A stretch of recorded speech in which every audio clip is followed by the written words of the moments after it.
مجھے دولت چاہیے، بے شمار دولت۔ نوجوان کی آواز میں جنون تھا، اس کی آنکھوں میں خواب چمک رہے تھے، سونے چاندی کے محلوں اور شان و شوکت کے خواب۔ وہ خود سے کہہ رہا تھا، میں امیر بننا چاہتا ہوں، لیکن کیسے؟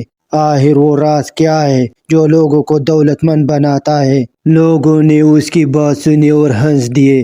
ہر کوئی دولت چاہتا ہے لڑکے، لیکن یہ ہر ایک کو ملتی کہاں ہے؟ کوئی بولا، مگر وہ نوجوان جوش میں آگے بڑھتا رہا۔ اس کا دل بے چین تھا، اسے ہر قیمت پر اس سوال کا جواب چاہیے تھا۔ شہر میں ایک بزرگ کی شہرت تھی، مولانا رومی کہا جاتا تھا کہ ان کی باتیں سن کر دل کے بھیت کھل جاتے ہیں۔ لوگ دور دور سے آتے تھے ان سے نصیحت لینے۔ نوجوان نے فیصلہ کر لیا کہ اگر کسی کے پاس دولت کا راز ہے تو وہ مولانا رومی ہی ہے۔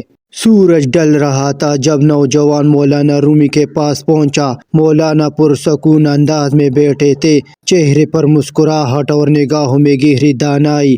نوجوان نے بے تابی سے کہا، مولانا مجھے دولت چاہیے، بہت ساری دولت، شہرت، عزت اور طاقت، لیکن مجھے نہیں معلوم کہ میں یہ سب کیسے حاصل کروں۔ مجھے بتائے وہ راز کیا ہے؟ مولانا رومی نے نوجوان کو غور سے دیکھا، پھر ہلکا سا خنسے، ایک ایسی خنسی جو طنز سے خالی تھی مگر سوالوں سے بھری ہوئی۔ دولت؟ تم دولت چاہتے ہو؟ انہوں نے مسکراتے ہوئے کہا۔ ہاں مولانا، نوجوان نے جوش سے کہا، اور میں اس کے لیے کچھ بھی کرنے کو تیار ہوں۔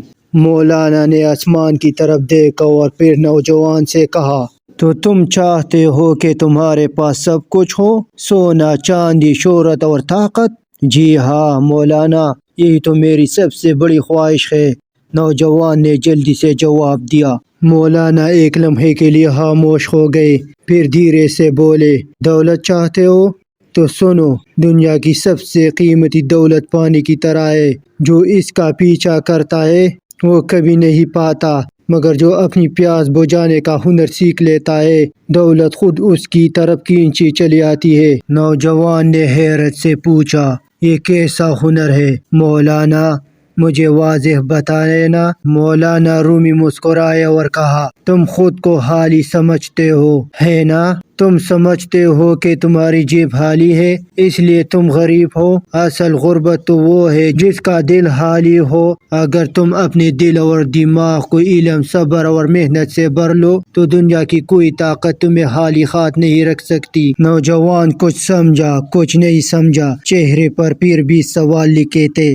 لیکن مولانا، لوگ تو کہتے کہ دولت چالاکی اور قسمت والوں کو ملتی ہے۔ مولانا ہنسے، اس بار آواز میں گونج تھی، چالاکی؟ قسمت؟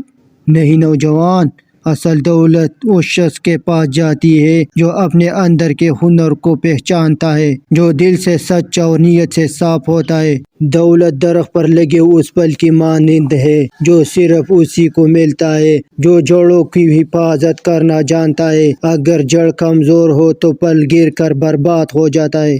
نوجوان خاموشی سے سنتا رہا۔ تم کہتے ہو کہ تمہیں دولت چاہیے، تو پہلے اپنے اندر کی دولت کو جگاؤ، اپنے ہنر کو تراشو، اپنی نیت کو درست کرو اور صبر کرنا سیکھو۔ جو دولت دل کو سکون دے وہی اصل دولت ہے، جو دل کو خالی کر دے وہ صرف بوجھ ہے۔ مولانا رومی نے آخر میں کہا، دنیا کی دولت ہاتھوں میں آ کر بھی دل کو خالی چھوڑ دیتی ہے، لیکن اندر کی دولت دل کو بھر دیتی ہے، چاہے ہاتھ خالی ہی کیوں نہ ہو۔